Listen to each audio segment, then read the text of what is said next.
এ কথা আর বলবো কাকে, যার মা আনন্দময়ী সে কি কখনো নিরানন্দে থাকে? আনন্দময়ী থাকতে আর নিরানন্দ কি হতে পারে?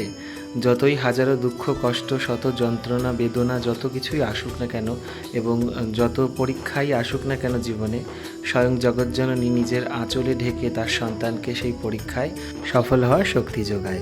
অন্তরে যদি আনন্দ না থাকে তাহলে কিন্তু সচ্চিদানন্দের বসবাস কখনোই হতে পারে না। সেই কারণে যত দুঃখ কষ্ট যাই থাকুক না কেন সেই পরিস্থিতিকে যদি আনন্দময়ী স্মরণ নিয়ে পার করা যায় তবে অবশ্যই আনন্দেই পার হওয়া যায়। নমস্কার, জয় মা মুন্ডমালিনী। আজকে মঙ্গলবারের দর্শন আপনাদেরকে করাচ্ছি। আমার ভিডিওর বিষয়বস্তু তো আপনারা জানেনই, সেবামূলক। রোজ দিন এই একই রকম সেবা কাজের আর কি বলুন, নিত্যদিন একই রকম একঘেয়েভাবেই চলে। তবুও তার মাঝে নিত্য নতুন নতুনত্ব কিছু করার চেষ্টা করি এবং আপনাদের সামনে মাঝে মধ্যে সেই সমস্ত তুলে ধরার চেষ্টা করি। অনেকের হয়তো বিষয়টা একঘেয়ে লাগে, আবার অনেকের ভালোও লাগে। যাদের ভালো লাগে তাদের জন্যই এই বারে বারে ফিরে আসা।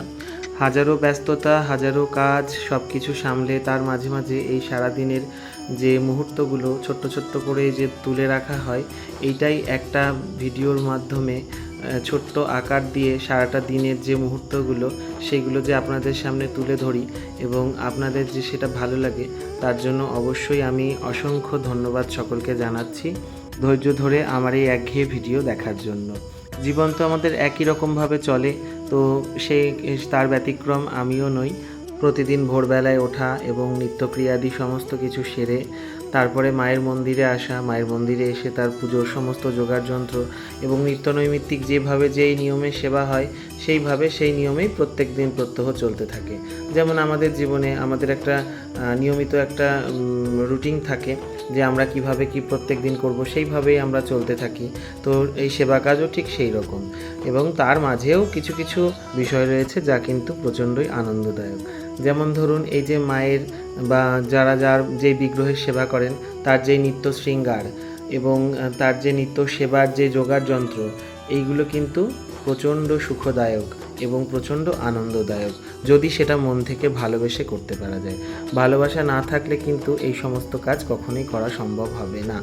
অন্তর থেকে যদি আপনি না করেন, জোর করে যদি আপনি করতে যান, তাহলে কিন্তু আপনাকে অনেকটাই বেগ পেতে হবে, অনেকটাই ব্যথা পেতে হবে এবং একটু সময় কিন্তু অবশ্যই লাগবে যারা কিন্তু এই সেবা কাজ নতুন করছেন।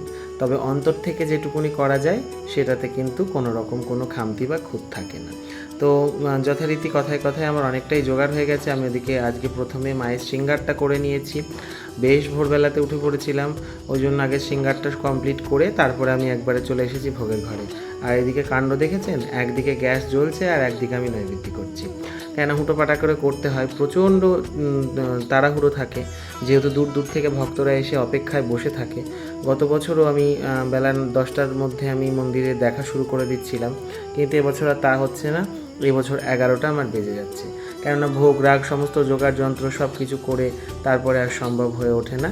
ওই কারণে সকাল 11টার থেকে আমি দেখা শুরু করেছি এবং দুপুর 1টার মধ্যে যত ভক্ত আসে প্রত্যেককে কিন্তু দেখা হয়। আর যারা দূর দূর থেকে আসেন, ট্রেন বাসের তো অনেক সমস্যা থাকে, তো তাদেরকে তো একটুখানি ছাড় দিতেই হয়, কিন্তু কাছের থেকে যারা আসেন তারা 1টার মধ্যে না এলে কিন্তু তাদের আর দেখা হয় না। কিন্তু যারা দূর থেকে আসেন তাদের অবশ্যই দেখা হয়। তবে হ্যাঁ, এটা কিন্তু আমি আসনে থাকা অবস্থায়, যদি আসন ছেড়ে দিই তাহলে কিন্তু ফিরে যেতে হয় সে ভক্তকে।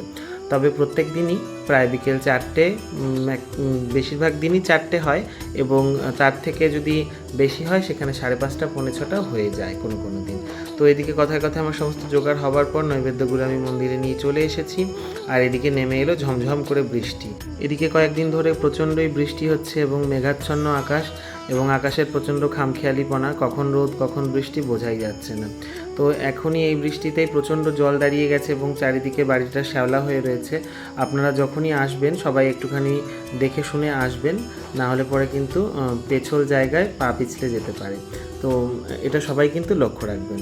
আর এখন আমি পুজোর জোগাড় যন্ত্র করে ওদিকে পুজোয় বসে গেছি, ওদিকে বৃষ্টি হচ্ছে।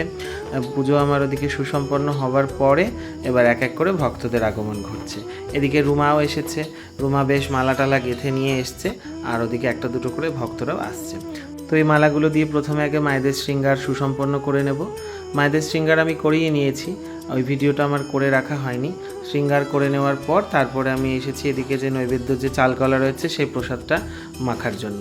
প্রসাদটা আমি মেখে নিলাম, অনেক দিন পর আমি নিজে হাতে মাখলাম, যেহেতু আজকে মন্দিরে সেই রকমভাবে কেউ নেই যে দেব, তো রুমাও এখনই এলো। এবার আমি চালকলা মেখে মায়ের চরণামৃত, মায়ের ফল প্রসাদ এবং চালকলা প্রসাদ আমি বার করে দিলাম। এবার এক এক করে রুমা সকলকে প্রসাদ দিচ্ছে। আর আজকে যেহেতু বৃষ্টি পড়েছে সে কারণে অন্য দিনের তুলনায় ভক্ত সকালবেলার দিকে কম, তবে বেলা আরও বাড়ার সাথে সাথে কিন্তু ভক্তদের ভিড় সেই আগের মতোই হয়ে যাবে।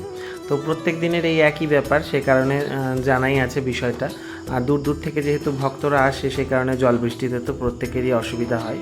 এই বর্ষার দিন হলে পরে আমার আবার একটুখানি সমস্যা হয়ে যায় কি, অনেকটা সময় মন্দিরে থাকতে হয়, কেননা কে কখন মন্দির থেকে আসে ফিরে যাবে সে কারণে অনেকটা সময় বসে থাকতে হয়। তো এই ভক্তরা এসেছে মায়ের কাছে পুজো দেওয়ার জন্য, তাদের মনস্কামনা পূর্ণ হয়েছে। দীর্ঘদিন থেকে মায়ের মন্দিরে যাওয়া আসা করে এবং মন থেকে যেটুকুনি যা পেরেছে তা জুটিয়ে নিয়ে মায়ের পুজো দিয়েছে এবং আমাকে বারবার অনুরোধ করেছে যাতে আমি মাকে শাড়িটা অবশ্যই পরাই। কিসের পুজো দিচ্ছিস? রেজাল্ট ভালো হয়েছে? উচ্চ মাধ্যমিক পরীক্ষায় ভালোভাবে পাশ করার জন্য মন থেকে মাকে এই পুজোটা দিয়েছে। তো যাই হোক, আমি অবশ্যই একদিন শাড়িটা পরিয়ে ছবি পাঠিয়ে দেবো যেমন আমাকে বলেছে।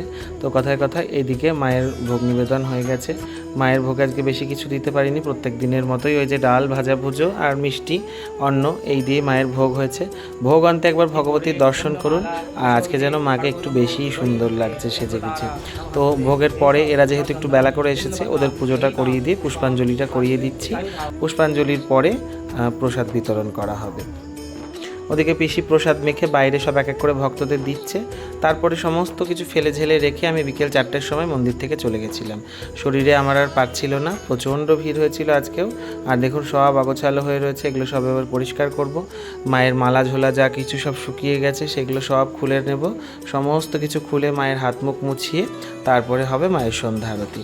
আজকে একটু পরিষ্কার পরিচ্ছন্ন করতে ঢুকতে একটু বেলাই হয়ে গেছে, কেন শরীরটা আমার প্রচণ্ড ক্লান্ত এবং এতটাই ক্লান্ত ছিল যে আমি আর কিছু করতে পারিনি। অন্য অন্য দিন হয় কি, আমি একটুখানি গুছিয়ে রেখে পরিষ্কার পরিচ্ছন্ন করে তবেই আমি ঘরের দিকে যাই, কিন্তু আজকে আর আমি সেটা পারিনি। জল ছাড়া যেন আর থাকাই যাচ্ছিল না, তো সেই কারণে আমি সমস্ত কিছু ফেলে রেখেই চলে গেছিলাম। আজকের মায়ের সেবার ভিডিও এই পর্যন্তই আপনাদের সামনে তুলে ধরলাম। সকলে ভালো থাকবেন, সুস্থ থাকবেন এবং আনন্দে থাকবেন, এবং দেখা হচ্ছে অন্য কোনো দিন অন্য কোনো ভিডিও নিয়ে। ততদিনের জন্য সকলে অপেক্ষায় থাকুন এবং ভিডিওটি যদি আপনাদের ভালো লেগে থাকে লাইক করবেন এবং কমেন্ট করবেন। আর কাদের কাদের আমার ভিডিও ভালো লাগে তারা অবশ্যই জানাবেন, এবং পারলে সকলে মায়ের ভিডিওটি একটি করে শেয়ার করে দেবেন, তাতে মায়ের প্রচার আরও সকলের কাছে পৌঁছে যাবে। সকলে ভালো থাকুন। জয় মা মুন্ডা।